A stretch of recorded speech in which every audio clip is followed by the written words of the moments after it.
I secretly built a lottery machine at home. Inside it, I placed 49 regular lottery balls, but I injected a clear liquid into 7 of them. My plan was to change their weight just by 0.1 grams, but even that tiny difference would alter how they moved in the airstream. I flipped the switch. A few seconds later, the air blasted through, and the 7 weighted balls rolled out perfectly. I looked down at the lottery ticket in my hand. Every number matched. I was only one step away from winning the jackpot.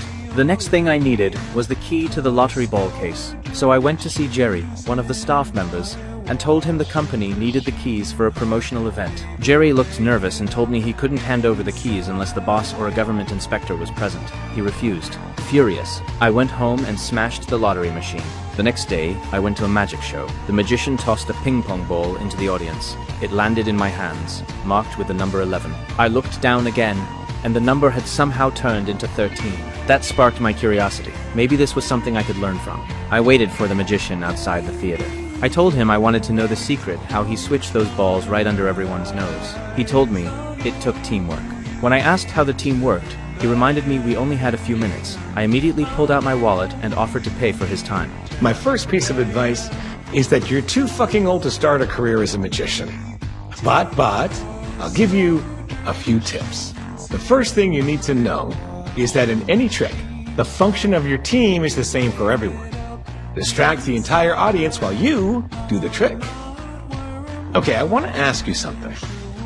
Last night while you were watching the ping pong ball trick, were you looking at the fish tank? Or was it maybe at my beautiful assistant in her little blue costume?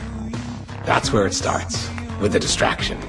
That's why you need someone who's hard to look away from. You're also going to need an assistant. It's essential to the team. His words echoed in my head. Make people see what you want them to see. What I needed was a team people who could help me pull off the perfect performance in front of everyone. I went to a film studio and pulled Barton and Venus aside. I asked them if they wanted to win some prize money. Venus thought I was asking them to steal something.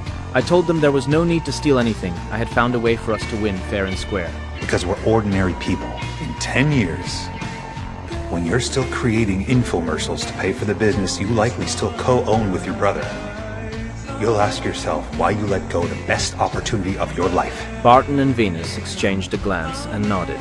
They were officially my first team members. But I was still missing the most important person, the one who would stand center stage and hold everyone's attention, the host, Ellie.